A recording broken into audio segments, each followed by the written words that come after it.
আসসালামু আলাইকুম এভরিওয়ান, সবাই কেমন আছেন? আশা করছি যে যেখানে আছেন ভালো আছেন, সুস্থ আছেন, আল্লাহর রহমতে আছেন। চলে এসেছি আজকে খুবই মজাদার এবং সহজ সরষে ইলিশ রেসিপি নিয়ে। চলুন তাহলে দেখে নেওয়া যাক আজকে আমাদের রেসিপিতে কী উপকরণ লাগছে।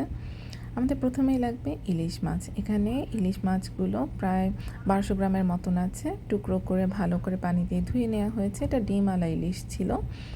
আমি লেজ নিয়ে নিয়েছি এবং মাথাও নিয়ে নিয়েছি। মাছের মাথাটা 2 টুকরো করে নেয়া। এরপরে আমাদের লাগবে কাঁচামরিচ, বেশ কিছু কাঁচামরিচ লাগবে। লাগবে সর্ষের তেল, কারণ আজকে আমরা সর্ষে ইলিশটা সর্ষের তেল দিয়ে রান্না করব।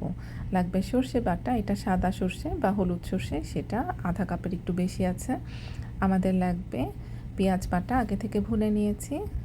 এখানে আছে আদা রসুন পেঁয়াজ বাটা, এটাও আগে থেকে আমি ভুনে নিয়েছি লবণ এবং তেলে। আর লাগবে হলুদ গুঁড়া, মরিচ গুঁড়া এবং সামান্য ধনে গুঁড়া।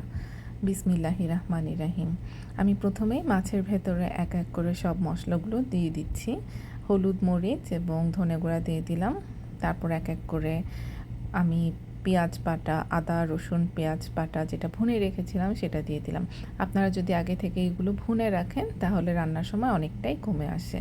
আমি সর্ষে বাটাটা যে বাটিতে ছিল সেটা দিয়ে আমি একটু পানি ভেতরে দিয়ে ধুয়ে দিলাম বাটিটা।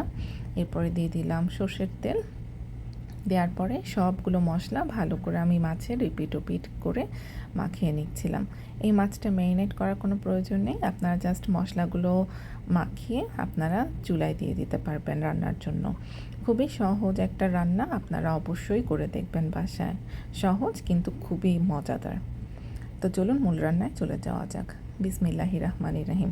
চুলায় একটা তাওয়া দিয়ে, ফ্ল্যাট একটা পাত্র দিয়ে আমি ভেতরে মাছগুলো বিছিয়ে দেব এক এক করে। আমি কিন্তু চুলা এখনও চালু করিনি, আমি আগে মাছগুলো বিছিয়ে নেব, তারপরে আমি চুলা চালু করব।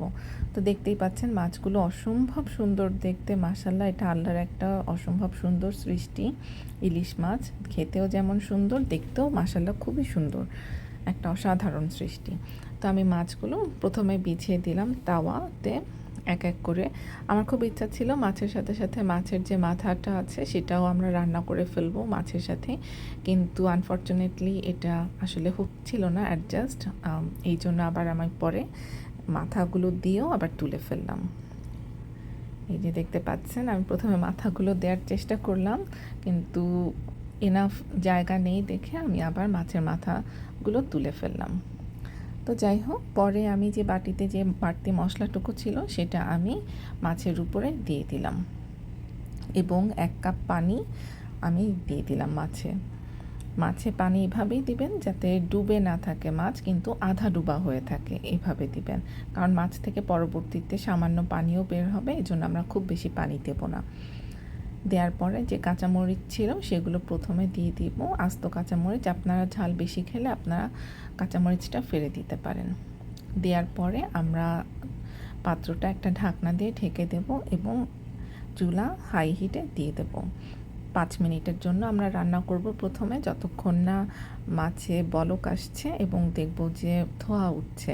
যখন দেখব ধোঁয়া উঠছে তখন বুঝবো যে বেশ ভালো মতন গরম হয়ে গেছে আমাদের রান্নার পাত্রটা। ওই সময় আমরা রান্নার পাত্রটা হালকা একটু নাড়াচাড়া দিয়ে দেব। এখনই উল্টাবো না, কারণ আমরা আরও কিছুক্ষণ রান্না করব ঢাকনা দিয়ে। একদমই লো আঁচে দিয়ে রাখবেন, তখন চুলা একদমই লো আছে, আপনারা 5 মিনিটের জন্য রান্না করবেন এবং তারপরে আপনারা নাড়ানোর জন্য একটা ফ্ল্যাট একটা কোনো কিছু নিয়ে তারপর আপনারা মাছগুলো খুব আলতো হাতে আপনারা উল্টাবেন। দেখুন আমি খুবই আলতো হাতে মাছগুলো উল্টাবো, কারণ মাছটা এত ডেলিকেট হয়, ইলিশ মাছ আপনারা সবাই জানেন অসম্ভব ডেলিকেট হয়, এই জন্য খুব আলতো হাতে মাছটা আমি উল্টাবো। এবং উল্টানোর পর আর বেশিক্ষণ লাগবে না রান্নার, খুবই কম সময় লাগে। আমি কিন্তু চুলা এখনও একেবারেই লো আছে একেবারেই লো, কিন্তু দেখতে পাচ্ছেন এখনও টকবক করে ফুটছে।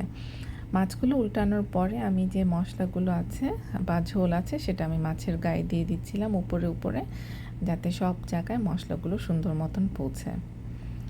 তো দেখতেই পেলেন মাশাআল্লাহ ঝোলটাও বেশ ঘন হয়ে এসেছে মাছটা এত সহজ এই রেসিপিটা সর্ষে ইলিশ, অনেকেই ভয় পান রান্না করতে, কিন্তু এভাবে যদি আপনারা রান্না করেন দেখবেন যেরকম স্বাদ হয়েছে, মানে পুরো গরম ভাত দিয়ে একটা বাটি পুরো খেয়ে ফেলা যায়, এত মজার হয়।